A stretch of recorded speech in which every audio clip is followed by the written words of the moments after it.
Assalamualaikum warahmatullahi wabarakatuh. Saya Dinda Aurelia akan menjelaskan materi pecahan yang submaterinya adalah pecahan senilai dan pecahan desimal. Pertama, saya akan menjelaskan tentang pecahan senilai. Apa sih pecahan senilai itu? Pecahan senilai adalah dua pecahan atau lebih yang memiliki bentuk berbeda tetapi nilainya sama.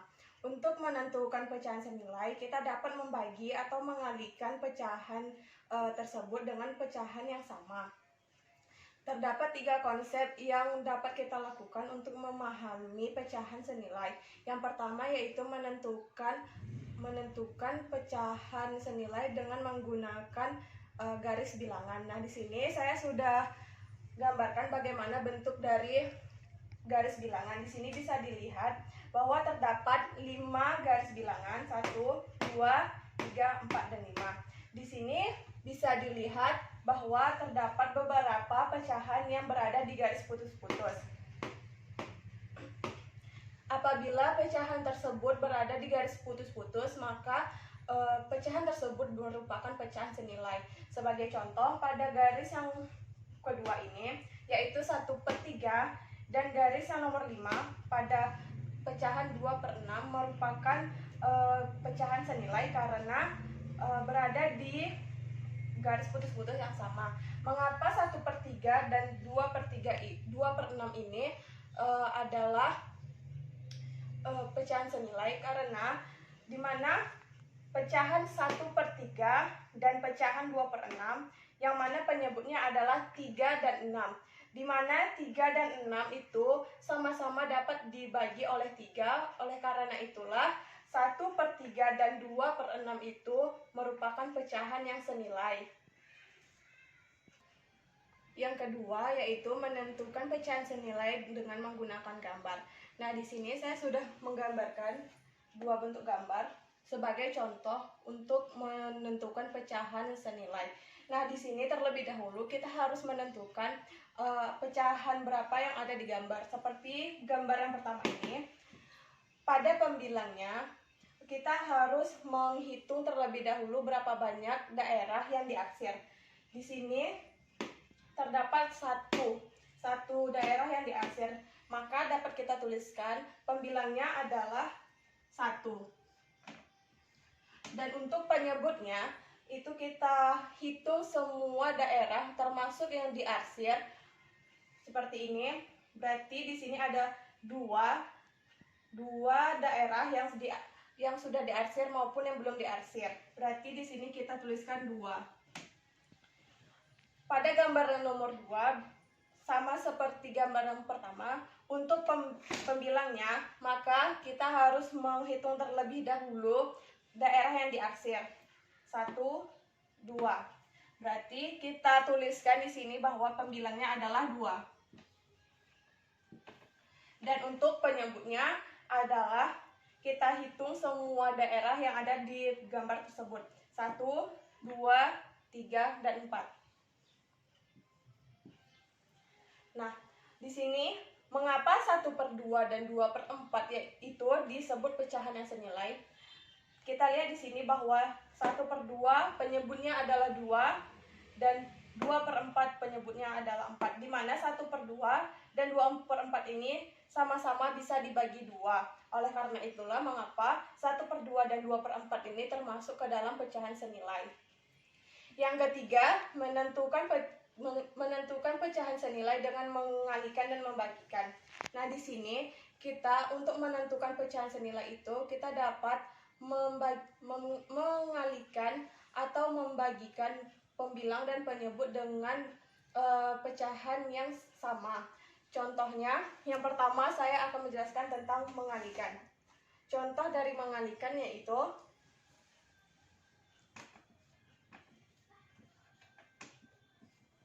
di sini saya ambil pecahan 1/2, di mana 1/2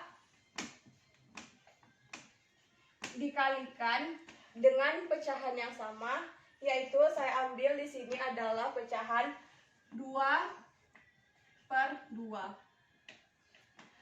2 dikali 1 adalah 2, dan 2 dikali 2 adalah 4. di sini dari contoh di sini yang dikatakan adalah pecahan yang sama, yaitu di 2/2.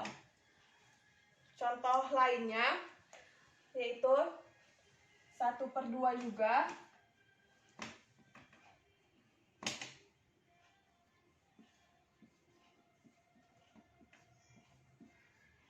Kita kalikan dengan 3/3.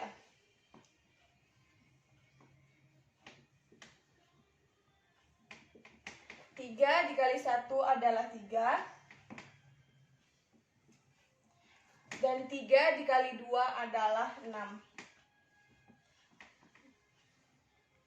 Selanjutnya akan saya jelaskan untuk materi yang membagikan.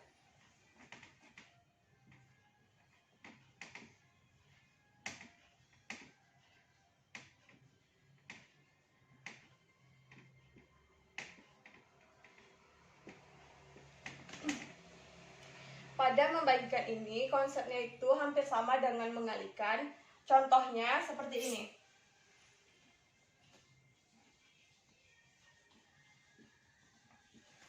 2/4, di mana 2/4 ini kita bagikan dengan pecahan yang sama juga, yaitu 2/2. 2 dibagi 2 adalah 1, dan 4 dibagi 2 adalah 2. Nah, pada membagikan ini, hasil akhirnya seperti yang dicontoh, hasil akhirnya adalah 1/2. Apabila nanti 1/2 ini dikalikan dengan 2/2 dengan bilangan yang sama ini, hasilnya akan mendapatkan 2/4.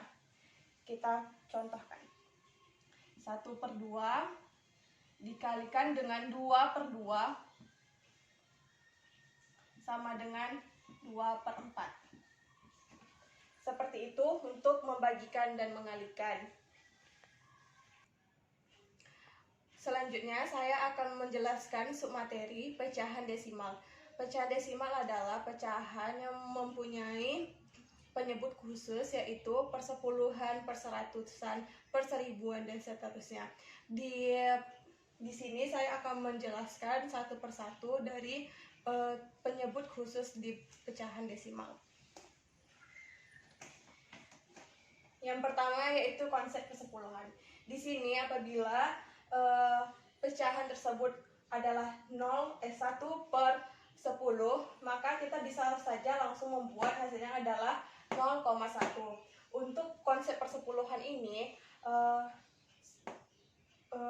berat angka itu hanya ada 1 di belakang koma seperti ini.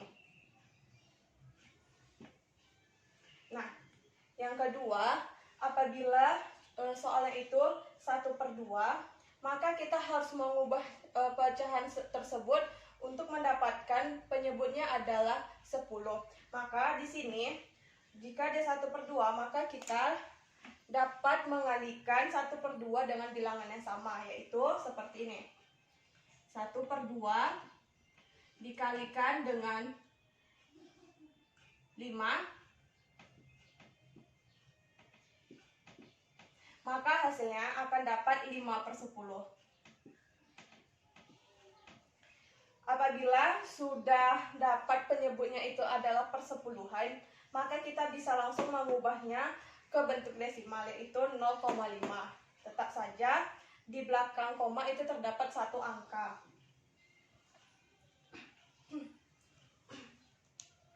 Pada konsep perseratusan sama seperti konsep persepuluhan ini, cuman yang membedakan di sini adalah konsep di perseratusan ini berada 2 angka di belakang 0. Seperti contohnya di 1/100 sama dengan 0,01. 2 angka di belakang koma untuk di konsep perseratusan. Nah, untuk pecahan yang 3/4 sama seperti konsep persepuluhan ini, apabila penyebutnya itu tidak 100, maka kita harus mencarinya terlebih dahulu. Di sini 3/4 kita kalikan dengan 20 per 20, maka hasilnya adalah 75/100. Apabila sudah ditemukan hasilnya yang penyebutnya adalah perseratusan, maka kita langsung saja bisa mengubahnya ke bentuk desimal. Di sini hasilnya adalah 0,75. Nah, yang ketiga adalah konsep perseribuan.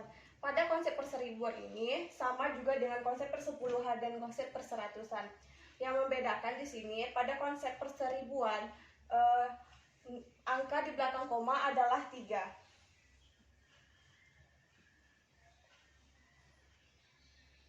Apabila pecahan tersebut belum mempunyai penyebut yang 1000, maka kita dapat mengalikannya terlebih dahulu dengan bilangan yang sama.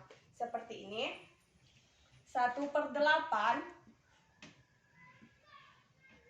dikalikan dengan 125/125.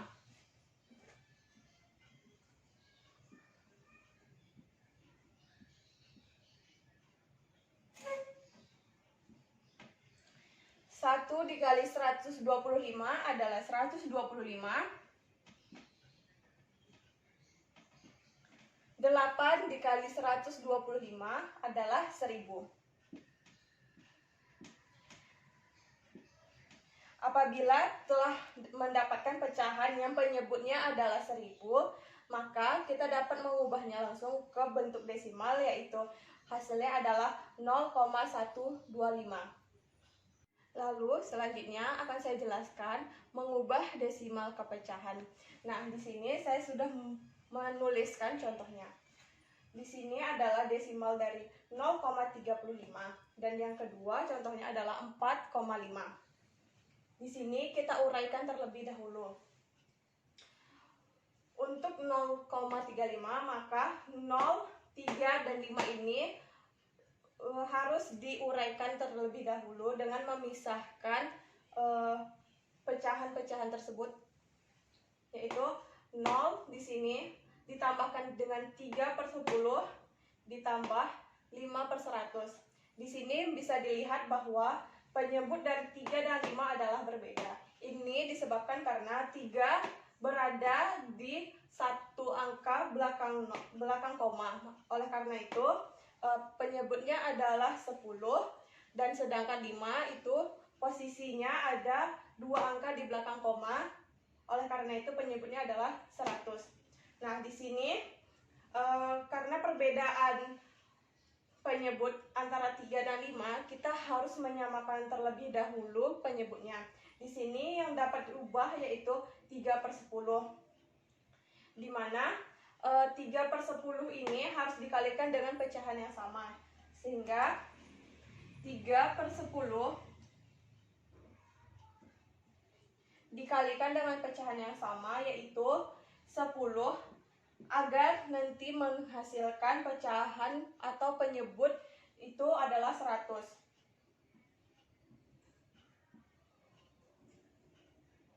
3 dikali 10 adalah 30. Dan 10 kali 10 adalah 100.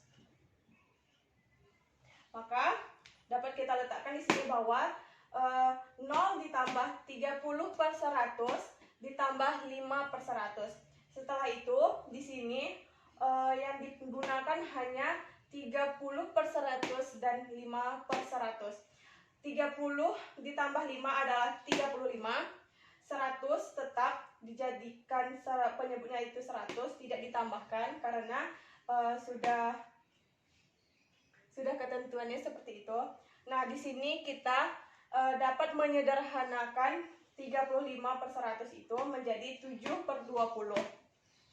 Nah, di 7/20 ini sudah tidak bisa disederhanakan lagi karena bisa dilihat di sini pembilang dan penyebutnya itu sudah berbeda sehingga tidak ada pecahan yang sama untuk dapat dikalikan atau dibagikan agar 7/20 ini bisa disederhanakan lagi. Nah, contoh yang kedua yaitu 4/5. 4,5. Di sini sama dengan 0,35. Kita harus menguraikannya lebih dahulu dengan memisahkan 4 dan 5. Di sini sama dengan 4/5 sama dengan 4 ditambah 5/10 sama dengan lagi. Karena 5/10 ini sama-sama dapat dibagi 5, maka hasilnya adalah 1/2. Nah, di sini perlu diingat bahwa apabila seperti angka ini 4, dia tidak memiliki atau dia itu berada posisinya itu di depan koma, maka di sini penyebutnya adalah 1. Jadi untuk menyamakan penyebutnya, kita harus mengalihkan terlebih dahulu 4/1 ini. Sehingga 4/1 itu adalah kita kalikan dengan bilangannya sama. 4/1 dikali 2/2.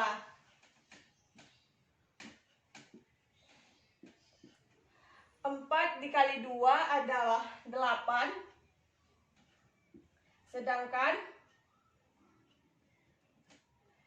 1 dikali 2 adalah 2. Sehingga dapat kita hasilnya itu 8/2. Diletakkan di sini. Sekarang penyebut dari ini sudah sama, tinggal kita tambahkan. 8 ditambah 1 adalah 9 dan penyebutnya adalah 2.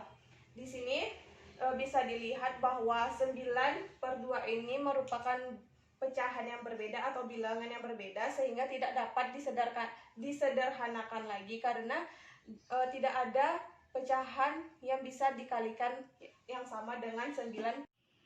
Selanjutnya yaitu mengubah pecahan ke bentuk desimal. Nah, untuk mengubah bentuk pecahan ke bentuk desimal, maka kita dapat menggunakan teknik pembagian porogapit. Di sini dapat dilihat bahwa teknik pembagian porogapit adalah bentuknya seperti ini. Nah, di sini bisa kita lihat bahwa 1 adalah angka yang lebih kecil daripada 8. Oleh karena itu, di sini kita tuliskan angka 0. Lalu kita mengurangkan 1 dikurang 0 adalah 1. Lalu di sini kita dapat menuliskan angka 0 di sini. Setelah itu, kita menambahkan angka 0 di sini. Lalu menuliskan angka koma di sini. Setelah itu, kita cari 8 kali berapa yang menghasilkan 10 atau mendekati 10. Di sini untuk mendekati angka 10, maka 8 itu dikali 1. Di sini kita letakkan 8 dan di sini kita letakkan angka 1. Lalu kita kurangkan. 10 dikurang 8 adalah 2. Lalu kita tambahkan 0 di sini. Tetapi kita tidak perlu menambahkan lagi angka koma di sini. Kita bisa langsung saja. Lalu kita cari 8 kali berapa yang mendekati 20 atau menghasilkan 20.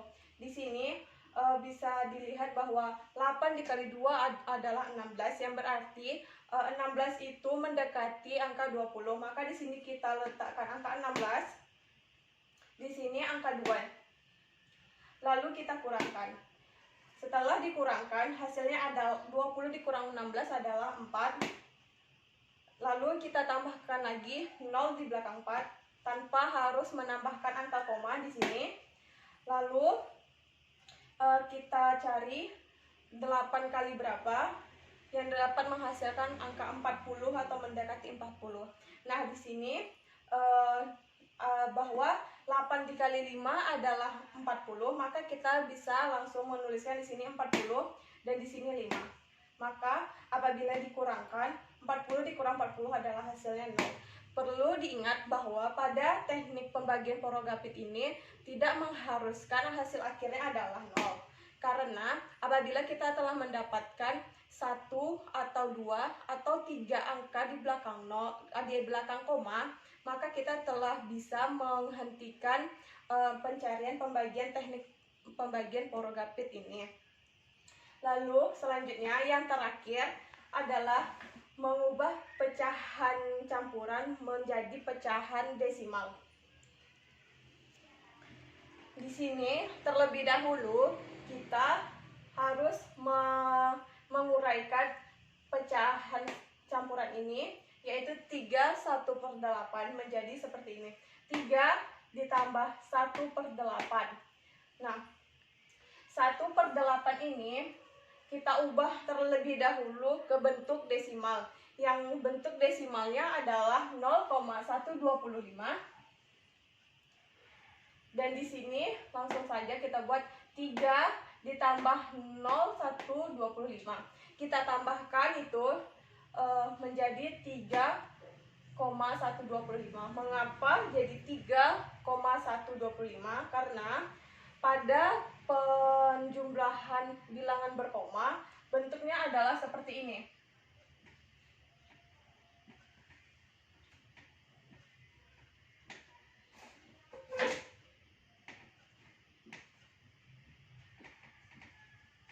Di mana angka tersebut apabila dia tidak berkoma, maka kita meletakkan angka tersebut berada di depan koma. Yang artinya angka 3 ini sejajar dengan 0. Jadi 0 ditambah 3 adalah 3. Lalu karena di bawah 125 ini tidak ada angka lagi, maka kita bisa langsung menurunkannya saja. Tapi perlu diingat bahwa apabila penjumlahan tersebut merupakan sama-sama bilangan berkoma atau desimal, maka kita harus meletakkannya sejajar. Contohnya 3,1 ditambah 2,1.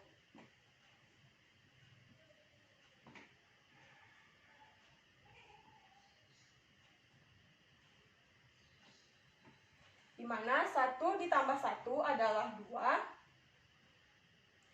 dan 3 ditambah 2 adalah 5.